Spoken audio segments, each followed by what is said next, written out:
Honourable Members of Parliament, Mayors, Councillors, ladies and gentlemen, Assalamu alaikum and a very good morning to you all.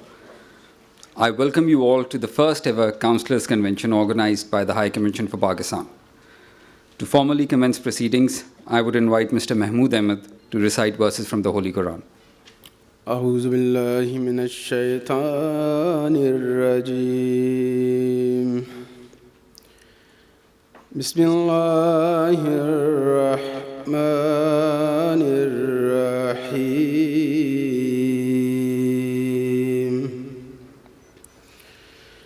إنا أعطيناك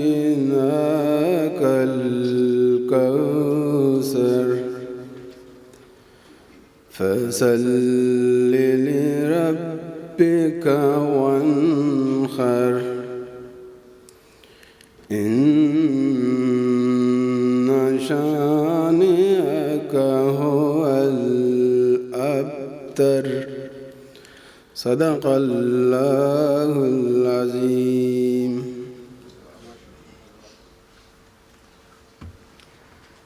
Jazakallah. May I now request the High Commissioner for Pakistan, Sayyid Ibn Abbas, to come to the stage and deliver his opening remarks.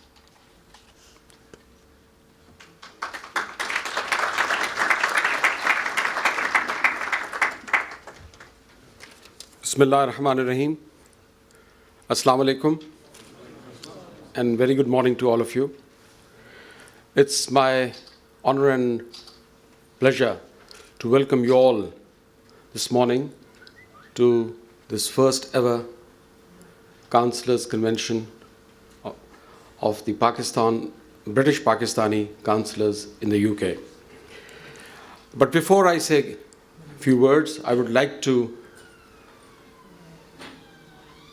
pay our tribute to the families of the victims or to the victims themselves who lost their lives yesterday in yet another terrorist attack in Pakistan. Very precious lives lost, but let me assure you that it has further strengthened the resolve of the nation to stand united against these forces of darkness. Having said that, members of European Parliament, members of Parliament, Lords, Mayors, Councillors, distinguished members of the community, and my dear colleagues from the Pakistan High Commission, thank you very much for joining us this morning. As like all of you, I'm also excited to listen to the proceedings during the 4 sessions which we have organized. But let me very briefly say that the purpose of this convention is to celebrate the successes of the community, not only in this country, but you see, in return, what they give us back to the motherland, and we share their successes, but at the same time, we would like to learn more from them and also like to connect with them wherever we can, because I think Pakistan High Commission is there to always serve the diaspora. Ladies and gentlemen, I have no doubt in my mind that diaspora in this country has not done well individually, but collectively, and it really makes me personally proud and the entire nation, because whenever there has been need, this vibrant diaspora of ours has never relented in their efforts to help the country from where they migrated originally. And I would say very briefly, not to spend too much time, very briefly in one word, I would say the diaspora in UK has set the highest standards in philanthropy, for which we are grateful. Whenever any unfortunate natural or man-made calamity happened in the country, they were first ones to open their hearts, to open their wallets, and we are thank you forever for whatever you have been doing. Ladies and gentlemen, while I will also be listening to what we have to say, but very, very briefly, let me set the tone here by saying the good news is that Pakistan is on move. Pakistan is on the move in every field, be it economic, political, social, educational, research. So, alhamdulillah, I can very proudly say that we are on the move. Please join us in this direction and contribute wherever you can if you wish to. Otherwise, I can assure you that the country today is in the hands of very capable leadership.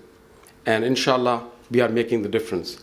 As regards this High Commission, let me share with you the directions of the Prime Minister of Pakistan, Muhammad Nawaz Sharif Saab, who has always, whenever he has had anything to do with me, the first thing he inquired from me, that are you looking after the community, the very good community we have? So my answer has always been that, sir, we are trying our best.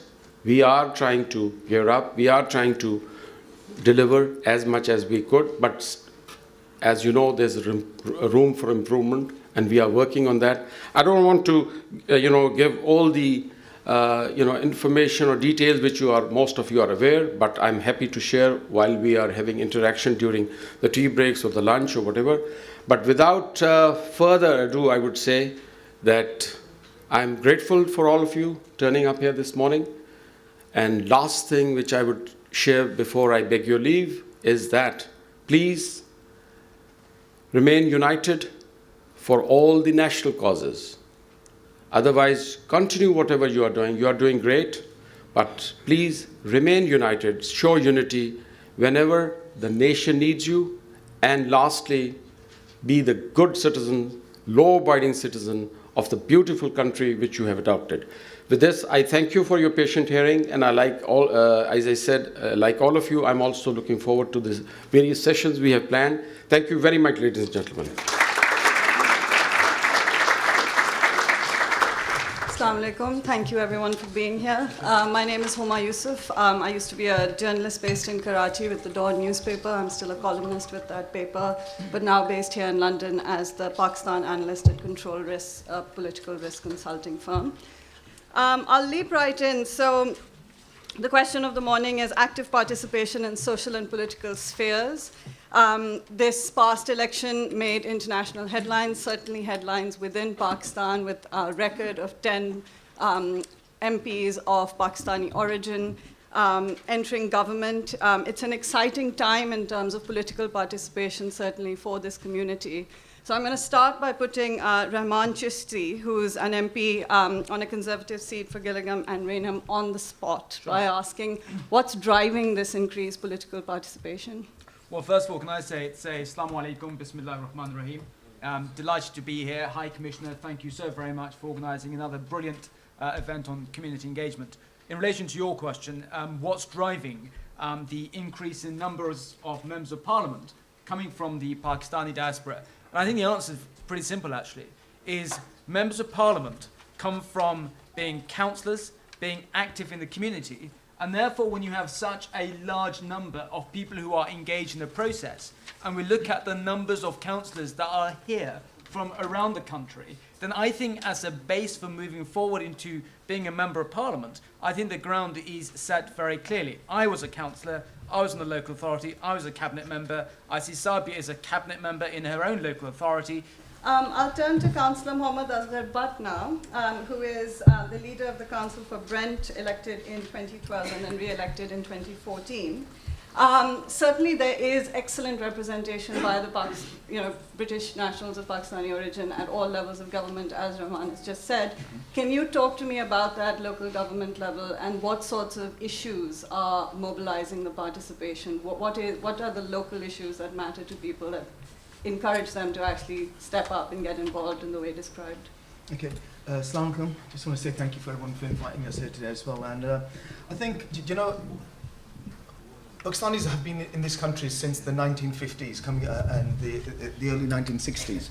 And when we came into this country, the opportunities, right, that our forefathers had were very limited. And I don't know if you guys remember some of the stories, but some of the stories were there were signs on the doors saying, no blacks, no Asians, and no dogs. And that was the background, the backdrop of what our forefathers had to contend with. And I know Rahman was talking about some of the issues that his family were facing when they were growing up, on low pay, everything else.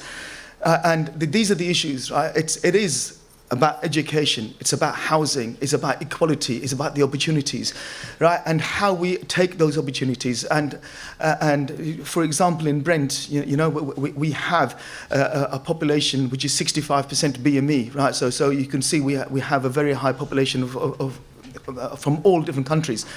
20% of that population is Muslims. But at the moment, right, the highest number of failures in education are from the Pakistani community. Why is that? Right?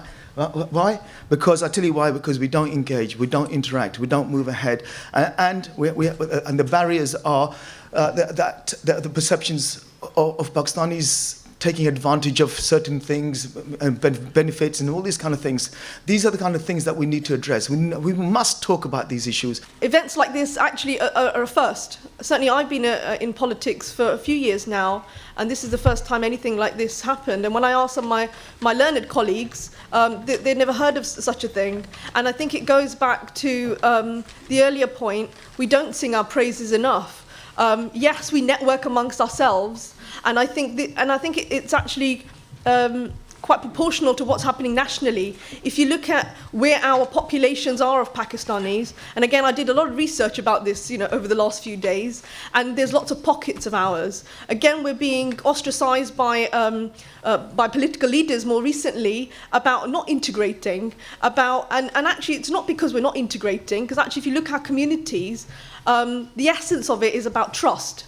I wrote quite a few notes as I was listening to Sabia. This issue of how do we extend friendship is a very important one. We've heard some of the Quran earlier. I hope you won't mind if I just mention a couple of themes from the Christian tradition. And there's ideas like the idea we should bear with one another in love, the idea that perfect love drives out fear, that we should be slow to anger and quick to forgive, and so on.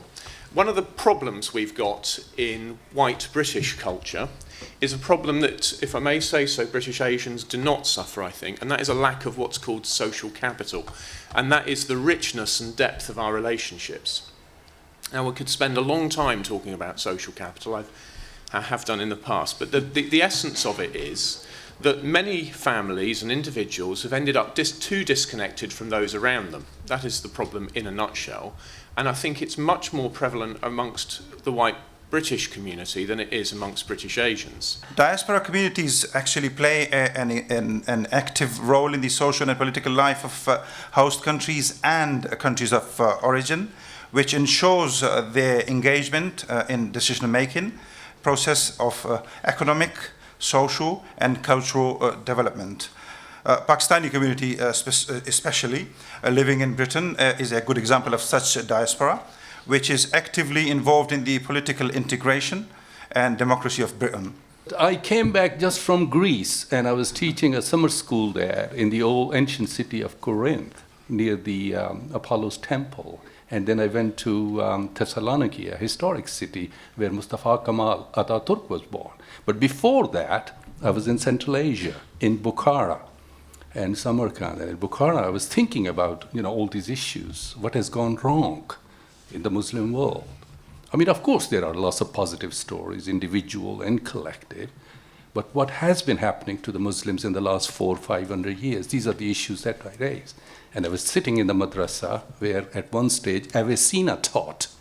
And then I went to another place called Biruni. That is where al-Biruni came from, the first man who wrote this regular organized research book in Pakistan, present-day Pakistan, called Kitabul Hind, exactly 1,000 years ago. So these are the questions which everybody is raising. My feeling is that both Britain and Pakistan, like many other societies, are very plural societies. I think the biggest challenge that we face in the world everywhere is how to cope, how to protect, and how to celebrate that pluralism. And that's the challenge we face in this society when we talk about Britain itself, British values, or we talk about relationship between Britain and the EU, or we talk about Pakistan's own composition of different ethnicities, different groups, different denominations. I think both the countries are very similar. But these identities are always evolving. Pakistan is a new country, but it's an old society. One of the earliest civilizations emerged in Indus Valley. So I call this area Indus Valley people, Indus Valley region. In Indus Valley region, 7,000 to 8,000 years ago, we had the earliest human habitation, Mohenjo-daro, Harappa. And that's where agriculture developed. That's where brick was invented. That's where the urbanization began. And collectively, our Indus Valley civilization accounted for more area than ancient Egyptian and Mesopotamian civilizations put together. I'm really grateful that it's such a learned people are all here. I entirely agree with Professor Iftikhar Malik, what he said. Not enough talk is about our achievements in this country, and more talks are about those despicable few lunatics that may come from us, and they may say that they are Pakistanis. They obviously do not represent us.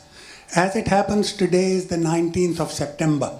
And it was on 19th of September in 1968, 47 years ago, that I landed at Heathrow. 45 years I have given to National Health Service.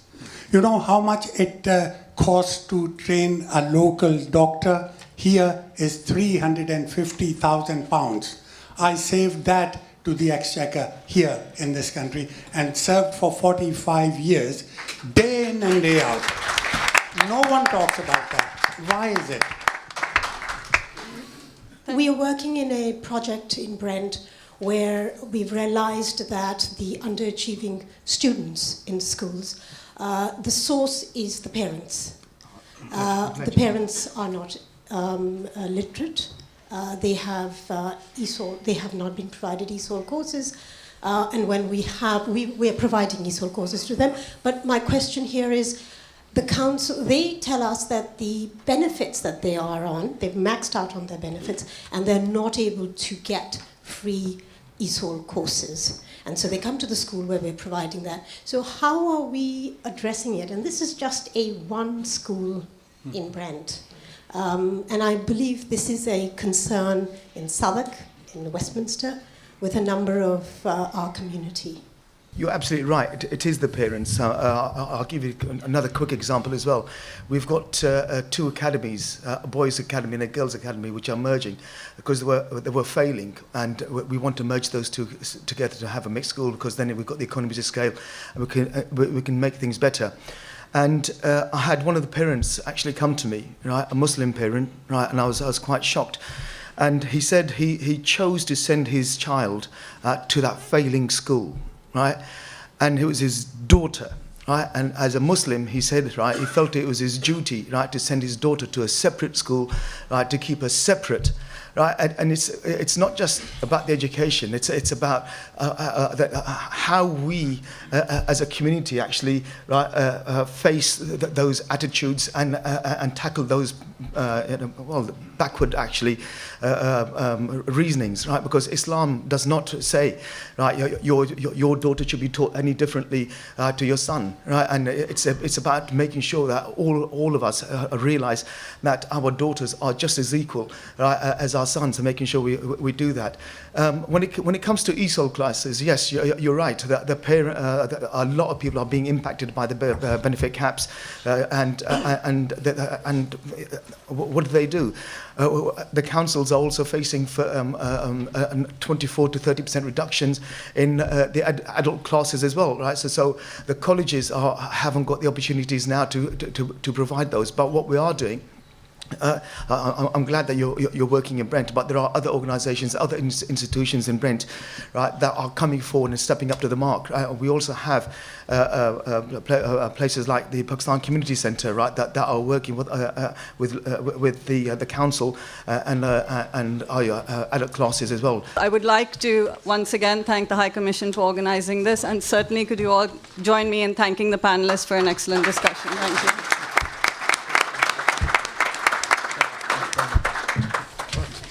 Good morning, ladies and gentlemen. My name is Mudassir Malik. I'm your moderator for this very, very interesting session that has been organized to identify the commonalities between the two cultures for promoting a better understanding and integration.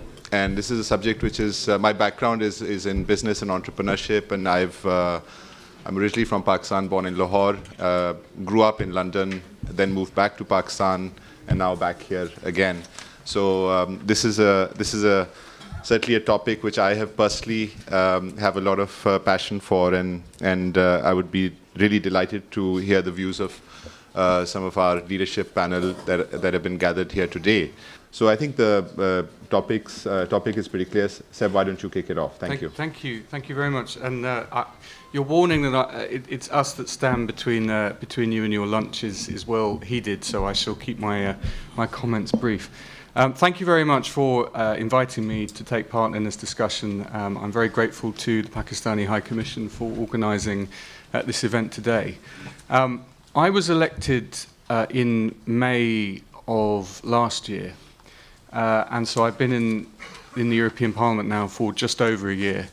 And all of you, I'm sure, who represent your communities, represent your boroughs, your towns, whether it be at the council level or at borough level or any other level of representation, all those of you who aspire to it, must feel that sense of pride, that sense of civic pride that you have in being able to represent people who are in desperate need of representation at different levels of government. And I feel that every day when I go to work. In fact, when I wake up, I feel enormously privileged to be in this position. Your Excellency, High Commissioner Ibn Abbas, delegates, honourable guests and friends. I arrived just in time at the beginning of the seminar. I should have been here for networking, but I wasn't. And I've been listening to a lot of things that have been said. Between a vision and reality, there's something called a huge gap. You have to work extremely hard, like our forefathers did when they first came to this country, to educate the second and third generation of British Pakistanis. Now, you've all lived through it. You understand how hard they've worked to get you where you are. So I think we, as a community, I think one of the councillors up here said that, I live in my community and, I live there because it's a small community and I get things done over there. Well, it's not about a small community. It's about a very large community that's across this country. And I'm going to be a little bit hard and critical here because I think this initiative by the PHC to actually get all of us together to discuss these issues is really, really important. I believe that we are too divided. There's a massive north-south divide in this country. I've been speaking as chairman of the British Pakistan Foundation. I get access to a lot of younger people. And, when you talk about people in the South, they don't really say, so we were employing, and just as an example, we were employing a couple of people at the office, and we were talking about, what do you feel about the people from the North and how are we going to interact? I mean, the question of younger people thinking about the people in the North just didn't exist, okay? Well, that's not a very good sign as far as I'm concerned. Someone said, brevity and clarity will be rewarded in the heavens. And Asif Saab has done a good job and put a challenge before me. Instead of going into details, what are the commonalities between these two cultures, I'll just try to give you two golden rules, which will act as a tool to identify commonalities between two cultures. Our mutual interest and unshakable commitment to live together and to love one another is the only golden rule to identify communities. First of all, I would like to also thank the High Commissioner and his team for organising this such a wonderful Councillors Convention, because certainly there was a need for that, and only you can get people standing up in the room here today, and it's really pleasing to see so many elected representatives here today.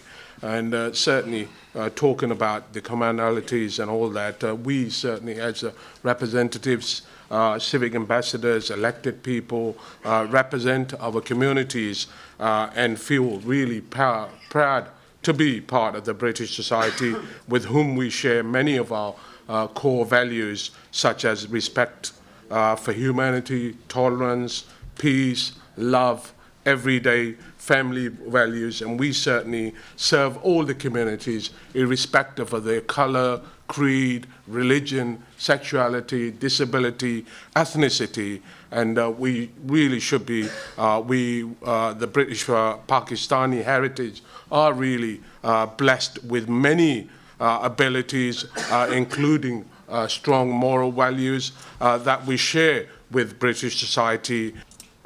Commonalities between two cultures, and I think that it would be best for me to speak about myself. I'm a Pakistani, born in Karachi. I was 3 months old when my parents moved to France. I was raised and brought up in Paris, along with my 3 sisters. And we were the only Pakistani family in the area at the time. So we are the first generation of Pakistanis in France. So from there, we were raised within a diverse and completely rich culture of Algerian, Moroccan, Tunisian, and Black African.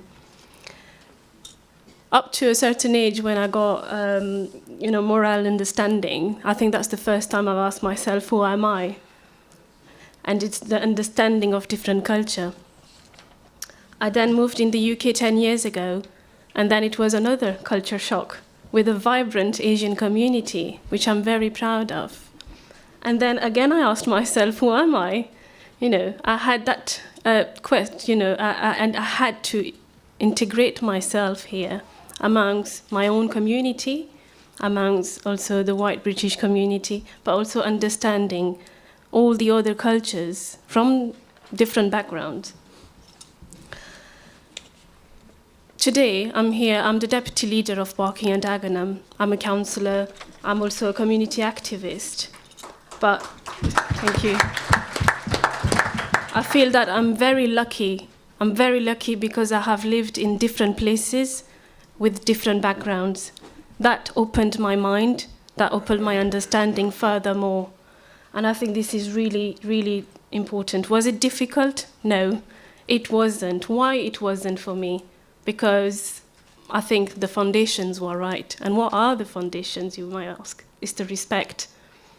And what are we? Is it not one commonality with this country? We're respecting each other, understand each other. And that's one of the learning that I had. My message to the whole of the Muslim community is that, and my actually vision is, that at present I have 2 generations, myself and my son, as a member. So can we get to the question, please? What the message is that we should have 3 generations of councillors in every borough. I will now invite everybody to move towards lunch, and thank you again for your very interesting questions. As I said, I'm here under complete false pretenses because the role of the Pakistani political community is, for me, the important thing. And I think if there's one thing that's changed massively in the last few years, it has been the quality and the breadth and the depth of political representation from people of Pakistani origin. And it's a great shame, I know she couldn't make it today, but in Parliament we have particularly impressive women from Pakistani origin, not just Naz Shah, who we've spoken about, but also particularly Shabana Mahmood. And Shabana, I don't know if any of you here from Birmingham or know her, but when she was on the front bench as Labour Treasury spokesperson, she was and is brilliant.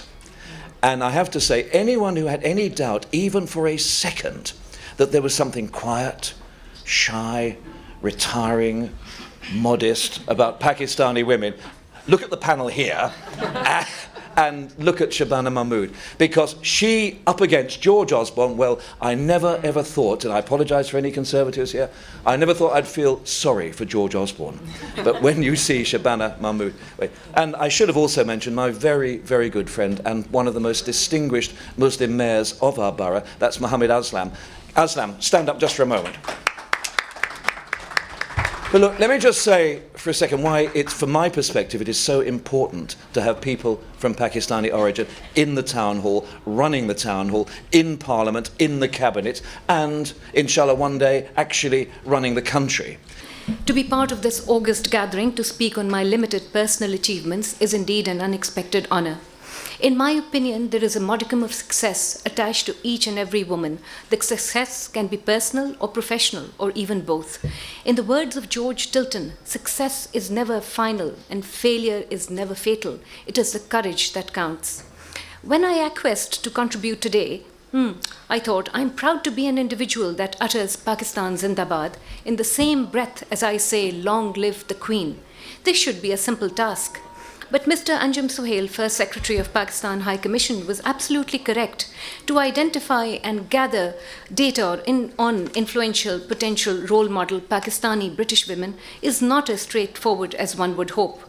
There are many women that make the Pakistani British Forum proud in all walks of life, but they remain shy of the limelight. They remain difficult to identify. Women, the fairer sex, the female human species for whom it is written in Urdu, वजूद ज़न से है तस्वीर कायनात में रंग, इसी के साथ से है ज़िंदगी का साज़े दुरूं. A woman who has made it over here in a man's world, and today, even in the 21st century, I do believe it is very much a man's world, and women are still struggling to make their mark. However, the glass ceilings have been broken. We are now where our mothers or our grandmothers might have wished to have been. I have been privileged to have been brought up in a very privileged family. My father was a pilot, my mother was a doctor. However, I didn't manage to make such a career for myself. I went into politics. And after having studies and doing my master's, and being a proud mum of 3 children, entering politics at a much later stage than some of our much younger colleagues over here, I must say that I have not come across some of the complications or issues that a lot of women talk about. Living in West London, in a borough as diverse as Ealing, I've been very lucky. I've had leaders like Stephen Pound with us over here, who've guided us, who've guided me, who have held our hands, who've worked with us, who you have. Metaphorically. Yes, metaphorically, may I say. Sometimes when we have cried, you have, though. We've had a dance. Yes. We've been very lucky over here. The thing is, what I've observed now, sitting here, I mean, this is the 3rd panel, and the thing is, everybody here, we keep talking about women and participation, women and integration, women empowerment. We talk about equal rights of women. Where are the women? There's not even 1% of women in this room. It upsets me, it saddens me. But do you know what I'm going to start off by doing my speech today here? I'm going to talk about me. I am the success. I am the British Pakistani here, and I am the success here. I'll tell you why. My professional qualifications are being a homemaker. I'm not a doctor. I'm not a lawyer or a sportsman. And I'm not a seamstress like my parents, my mother was when my father came over here in the 60s. Like you and I, we all come into this country because we was poor. We were a poor community, come over here to better our life, better our communities. And my mother, she worked longer than my father, and she helped him. I don't have any special recognition of having any professional qualification, as I'm first and foremost a homemaker. I'm proud to say I'm a homemaker I'm one of those women who are in the home who have come out and made a success of myself. I'm both honoured and privileged to be here with you all today to talk about a subject that is incredibly close to my own heart. I would like to take this opportunity to first thank the Ambassador and the Pakistan High Commission for providing us with this platform in order to engage, interact, debate, and learn from one another.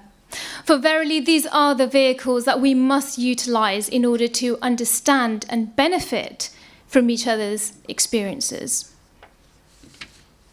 The milestones of success that have been accomplished by British Pakistani females all around the world and indeed in the United Kingdom are both remarkable and numerous. Indeed, on this very panel here today and in the audience, we can see the diversity of careers and fields that they have made names in for themselves and broken the infamous glass ceiling. So the question that I would like to address today is, how do we continue to be successful? How do we ensure that every British Pakistani female is empowered enough to be mainstream in whatever she chooses to do, at whatever stage in life she chooses to do it? Ladies and gentlemen, we tell her to think big. We tell her to not shy away from opportunities, from education, but most importantly, from the fear of failure. Thank you, Sonia. The name is Tariq Chaudhry. Very, very interested to hear what the panel had to say and celebrating the success of our women. I would say the biggest success will come if you could start taking the interest in our local mosques. It's beautiful that we're all sitting over here, but there are hundreds and thousands of us who are back there who don't have this sort of an opportunity. So we got to go back to our local level. I'm Bashan Rafiq, mentioned by my friend and colleague, somebody I admire a great deal, Natasha. I'm the chair of the UK All Pakistan Women's Association. First of all, I want to thank the High Commissioner for organizing this and bringing to the platform so many Pakistani women in politics. I really am, I think I have a lot that I'm aware of, but I was not aware of all these wonderful women who are in politics and so much in the forefront. I'm proud of them all, and I wish that this will continue. Assalamu alaikum. I'm Councillor Rishad Shah from Slough. I just want to answer some of the comments been made that actually, you know, we are living in a man-dominated world. Actually, this is not true. We should take this out of our head. I mean, that this is not true. I mean, I'm a third-time elected councillor in Slough Borough Council, and I'm proudly say that my community have given me respect. It was male and female. And then the place I was first got elected, it was completely only less than 1% Pakistani Muslims there, and I was elected by all white people. Okay, really quickly, I'm just going to tackle some of the key points that were raised. The secret of success. Okay, look, there is no secret. If anybody tells you there's a secret, walk the other way. The only secret to success is to give up the fear of rejection and failure. Because if regardless of what community you come from, regardless of what race, religion, or ethnicity you belong to, the only secret to success is being able to overcome the fear of failure, the fear of rejection. This panel is focused on education, and all of our sessions so far have mentioned the importance of education. Okay, so the importance of education, not just for education has importance on its own sake, it's an imperative in religion, but also an important contribution to citizenship, to the economic development of our country, as well as our local areas. Thank you. Assalamu alaikum, High Commissioner, fellow MPs, Mr. Mayor, councillors, thank you so much for inviting me today. And this is a really important and successful event, and I do hope the notes of the event and the good points that are made are taken forward, because there's no point in us all sitting in a room talking together if there isn't some action points. And I hope to bring a couple, although I'm deeply conscious that I am not Pakistan diaspora, and it's not for me to say what you should be doing, but I'm here to listen as well. I'm a new MP, Member of Parliament, Labour Member of Parliament in Brentford and Isleworth, which is the eastern half of the London Borough of Hounslow.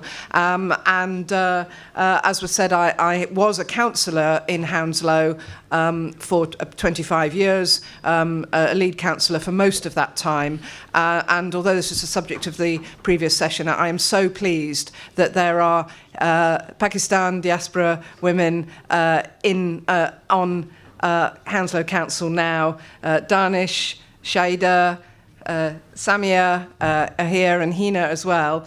That to see so many women on Hounslow Labour Council, whereas before we had very few councillors. I think there's been 2, if not maybe 3, Pakistan Heritage councillors on Hounslow Council in history, and now we have many, including excellent women too, and it's so pleasing to see that. Hounslow is, as many of you know, is a highly diverse borough, and I have to say, I don't know. I don't tend to label. We don't tend to label people as being Pakistan origin or Indian origin or Muslim origin or African origin. The whole point about being in Greater London now is that we are in one of the greatest capital cities with one of the richest mix of people from all over the world, bringing their heritage, bringing their aspirations, bringing their knowledge, their culture, but working, living, learning together. Thank you very much. Assalamu alaikum, everyone. First of all, I think a lot of everybody has congratulated and thanked Ambassador Ibn Abbas for holding this wonderful event. I'd like to echo that. I think this is a very useful forum. It could be potentially to utilize and harness all the knowledge, the influence, and the networking capability we have within the MPs, Member of Parliaments, and the councillor community, whose support is embedded within the communities to make so much positive difference within our communities. And that's why I really welcome this initiative, and I feel that it has got a huge potential to do that. First of all, just I think disadvantage of being on the last panel is that a lot of things you want to say, probably a lot has been said already. But there's a couple of things I'd like to pick up on. Next month, it will be exactly 42 years when I came to this country, October 1973. I was young. My parents came in the 1950s, late 50s. The opportunities, this is my home, although I was born in Pakistan. I've been, through my job, I think I've well-traveled, about 45 countries. So I've seen the world from different angles. But still, I regard UK as my home. The opportunities I've had personally, the opportunities my children have had, and I say that with humility, both my children are doing very well and academically. One is in the investment banking business, and the other one is just qualified as a doctor. The opportunities they've had, I don't think they would have had, and this country has provided that, and I thank you and I appreciate that. Coming from a long line of educationalists, that's my area of specialty. I can talk to you about education and the importance of it. Or it's the one thing that can help you become or realise that potential that we're talking about. Each one of us, no matter how old, young, whatever, male, female, it's the one thing that breaks down every single barrier would be your education. And that's something that's available to us at our fingertips at every level in this country. I think all of us present today, I think Sayyid Ibn Abbas takes, obviously, the credit with along his team, and particularly Anjum Sohail Saab, who has actually been very active communicating with the community and actually engaging them. And I think it is quite right when Sayyid Ibn Abbas said in his opening speech the Pakistan is changing. And this is a witness to that change. This hasn't been done before. We had Dr. Malia Lodhi before. She was a little bit, I would say, less active than you, but I think she was active. But I think this has been absolutely wonderful to see you engaging with the Pakistan councillors, the community. I think instead of, we do have good networking experience when we come to Pakistan Embassy or we come to the functions, which is important. But I think we can do much more than that. We can do it in such a way that at the moment, Pakistanis particularly need to actually be supportive in terms of Pakistan, its image, its religion, its culture, is under threat, in my view, in the general media. But I think there's a lot more to celebrate when we are Pakistani than what we need to be ashamed of.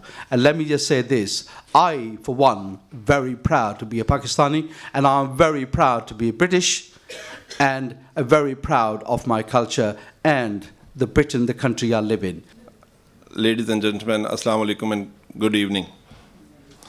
As the co-chairman of World Congress of Overseas Pakistanis, I'm here to offer my heartfelt felicitations on holding a grand Councillors Convention today. First of all, I must congratulate the High Commissioner of Pakistan and his team on leading onto this wonderful event and honoring the first pillar of the Westminster democracy.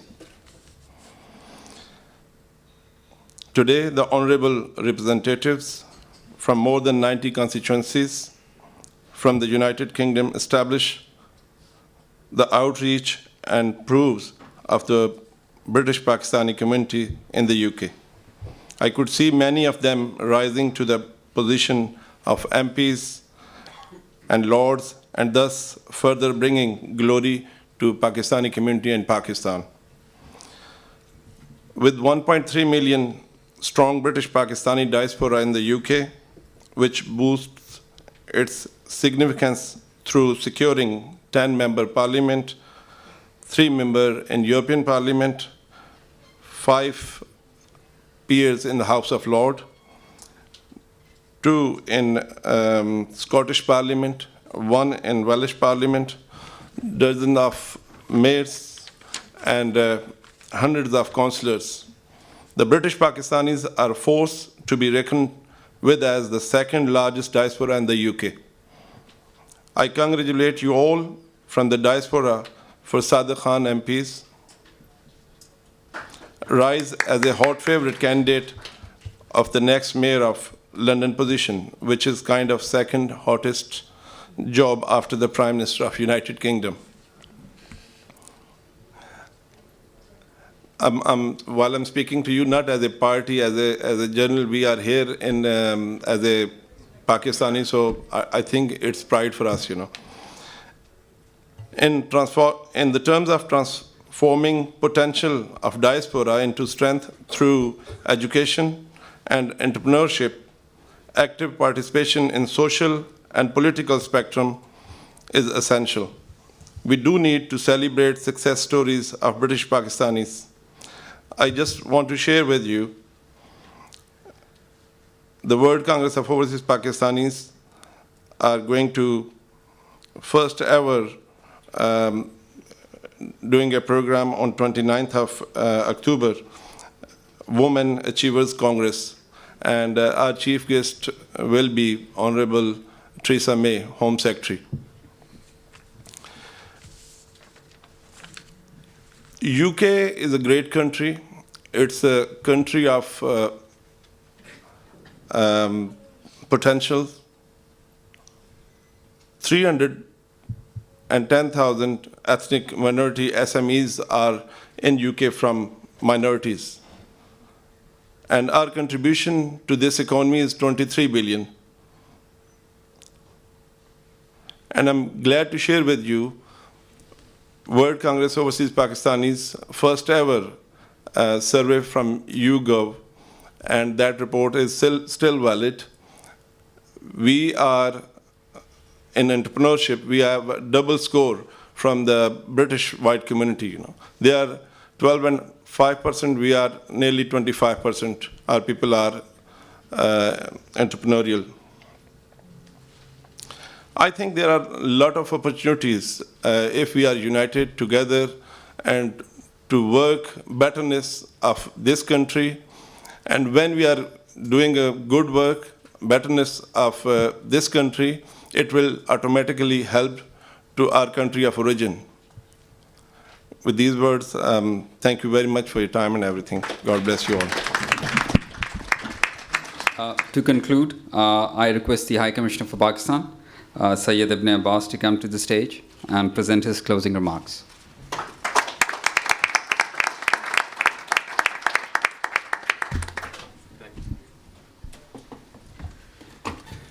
Thank you very much. It was a solid 7 hours session of learning and networking. As the Member of Parliament, Honourable Member of Parliament Ruth Cadbury said, networking and mentoring is the way forward. I think today I'm so happy and proud that together with my team, we have been able to provide a very important platform to the community leaders and to the community members and the leaders, because I think, as it was said earlier by Qamar Azad Sahab, that you see the first level of the Westminster. So I think we have tried to engage with you people so that through you we can reach out to the wider diaspora. And that was the objective, that was the purpose, and I think to a great extent we have been able to achieve this today. And I'll be very brief, but I would like to share my thoughts with you, because that's important, because this is one of the series of events we are going to do in the future. But it's very important that I should speak up what I have to share with you, because let me begin by thanking all the panelists, which included honourable members of European Parliament, members of Parliament, lords, mayors, councillors, and of course, I'll be remiss if I do not thank our moderators who have taken the time out to come and be with us. Personally, for me, it was very illuminating, very, very stimulating, and very enlightening in many ways. Now, while I was sitting here, I have been here since morning, and I have attended each session of today. There are certain words, the glossary I have prepared, and I'd like to share with you, and I leave that for you to interpret the way you want to. The key words which I jotted down on my notebook here are pluralism, education. Education was the one which came time and again. So I leave it to you, because Dr. Aisha Riza has spoken very favorably that, she is very happy and proud of some students which are doing very well, and they are all from our ancestry. But again, Councillor Shahid Yunus Saab was not that upbeat. But without going into the details, so education, ladies and gentlemen, is very important, because what I'm sharing with you, these are the takeaways for this day-long session which we had all day today. And this has a purpose, and the purpose was that we provided you with a platform. So education is one which came again and again. So I would request all of you to ponder why it has been coming again and again and reverberating, because there's need to reflect upon that. Then there was something which also came very often, was youth empowerment. And that's the reason that we held the Youth Convention earlier this year, and we are going to do it again, inshallah, next year, because that's where we need to do a lot of work. There was another thing which came up very frequently, and that was women's role. And I cannot oversimplify the importance And I think one of the panelists said that, if you teach a man, you teach one person, but if you teach a woman, or if you give a good education to women, you are empowering the entire family. So I can't disagree with that. I think I have 100% agreement in that. But rather, I would even go further. When Napoleon said that, give me good mothers and I'll give you a good nation. So I think that's very important. Another thing which came up repeatedly was opportunities. Ladies and gentlemen, this is your country. Own it. Be part of it. And there are opportunities galore waiting for you. The only thing is, I think it was said in the first session, that hard work. Don't shy away from the hard work. And I am confident that you are all very hardworking. You are all wonderful citizens of this country. And you are contributing greatly. As Mayor Nisar Malik Saab said, yes, I fully endorse that you have a huge contribution in the development of this country. You see, if there are over 300 councillors and mayors, this is a great achievement. Although one of the panelists was not very happy with that because they wanted more. And I agree, we need to have more. We need to do more there. But if we are around 7% in the NHS, our doctors and our paramedics are performing, it's a contribution. It's a very favorable contribution. There's another one thing which was very important, and that is engagement. Engagement at all levels. We cannot, I'm talking about myself, I'm not talking about you. I cannot just come and cherry pick and say that that's it. No, we all have a responsibility. The communities, the societies, the places where we live, we have a collective responsibility. So the councillors and mayors, through you, I would request you to please spread our message that all the members of our community need to unpack their bags and start thinking that this is their country where they have to live. As one of the councillors said, she would like to be buried here. I said, this is wonderful. Yes, this is your country. You are more fortunate than us, that we have only one passport, but you have 2 passports. So you have better options, but still, do not confuse the things. And the thing is, this is your country, own it, celebrate your adopted motherland, and be good citizen. So I think I can go on. There was a discussion on commonalities and diversity. I think these are some of the very key words which I picked up. In the beginning, in my opening remarks, I talked about that Pakistan is on the move.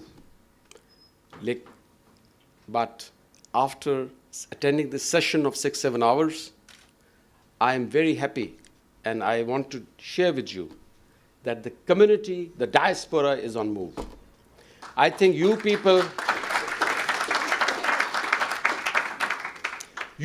have really convinced me, what I heard from the panelists here, what I heard from, people, what they're doing. I think you people are on the move, and I am here, and we are all here to salute you, to celebrate your success. That was the reason, and tell you that how much value we attach to your achievements, because what you are achieving, we are celebrating. So let's put our efforts together and move on, because I am convinced, others may be, not that convinced, but I am very convinced that, alhamdulillah, our community, our diaspora is on the move, and inshallah, I am very hopeful. Because you see, be it politics, be it businesses, be it sports, be it arts, be it culture. I don't want to name all the names which have been taken already. So you will see your participation. But I'm not saying that we should stop here. We have to keep adding. If there's one Zain Malik, I would like to see many Zain Maliks. If there's one Amir Khan, I would like to see many Amir Khans. If there's one Moeen Ali, I would like to see the 11 Moeen Alis in the UK team and the British team. If there is, similarly, I don't want to, go into these, but it's important to smash, to break the stereotypes. मैं उसकी detail में नहीं जाता. Either they are coming from that side, or whether you are going out from our side. We need to break the stereotypes, please. Because you see, if we want to achieve the target which we have to break those stereotypes, and we have to prove that we are worthy of that, and I am convinced we are worthy of that.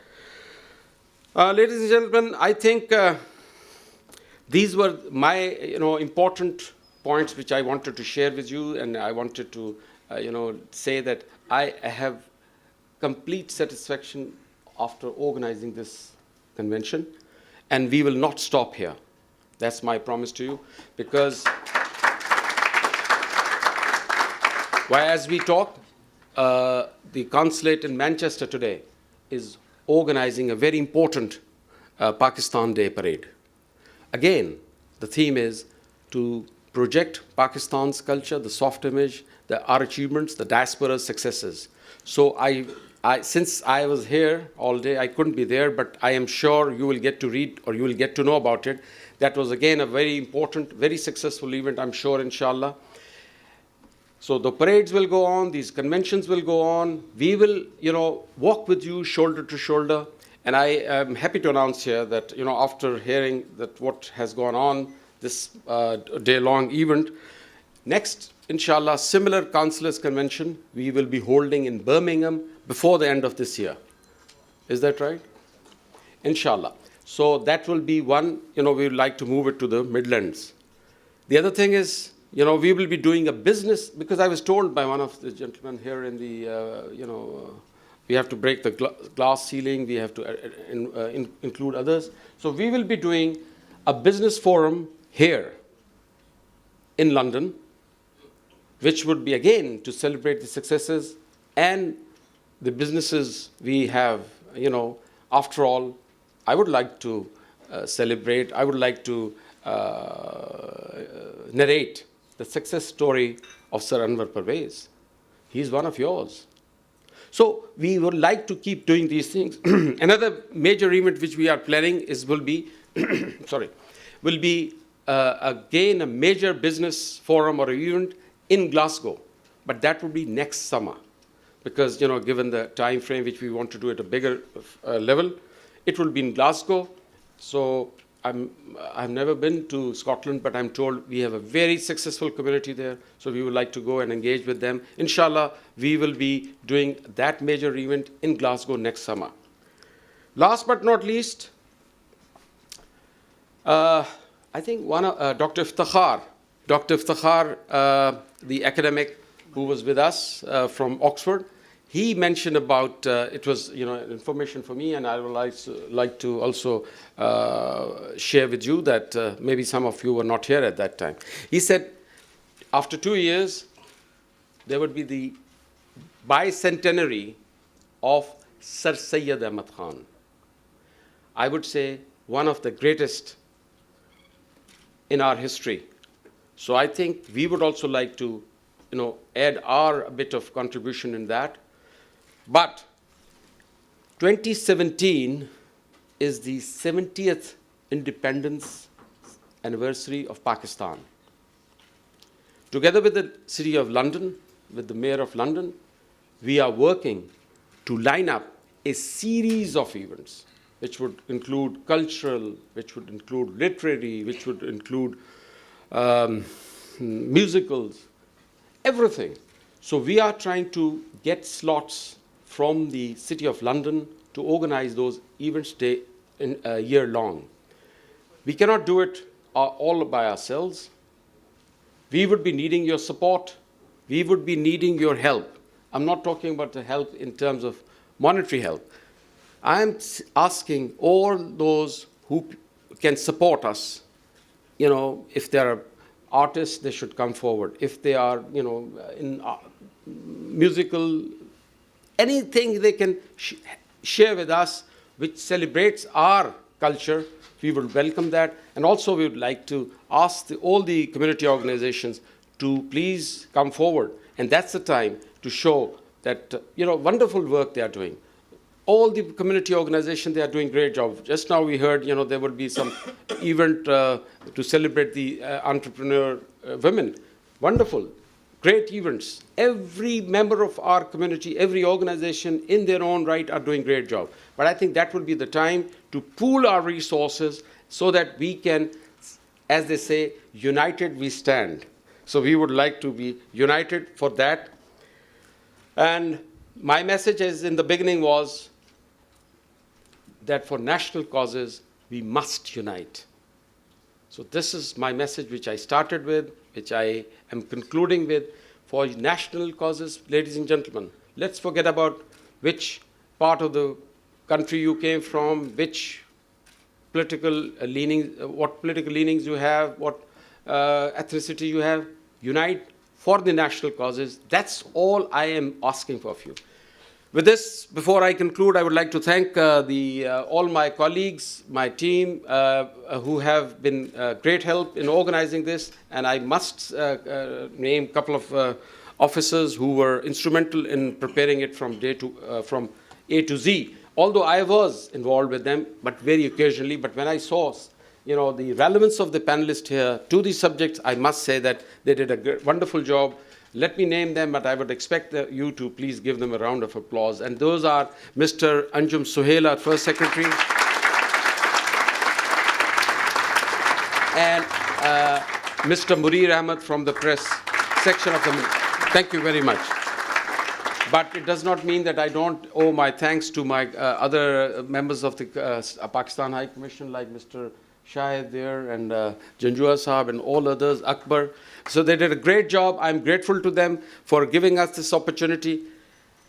Before I say thank you very much to all of you for making this a success, attending it, we are grateful to your participation. I would say rather we are honored by your participation. But I would like to also thank Mr. Malik Mahboob, the owner, the proprietor of this beautiful, building, which we spent all day, which they provided, the wonderful, services to all. Thank you very much, Malik Mahboob Saab. Thank you, Nawab Restaurant. God bless you. Pakistan, Paindabad. Convention is a good thing. I think it brings the Pakistani consulars and discuss the networking. And it is thanks to the Pakistan High Commission, Ibn Abbas, to actually organize this event. Today's convention's been a really, really good event because it's meant that all of us Pakistani councillors or councillors of Pakistani origin have been able to come together and discuss all the issues that affect our community so much, like education, which is where I feel very strongly that our kids need motivation and encouragement to do much better than they are already.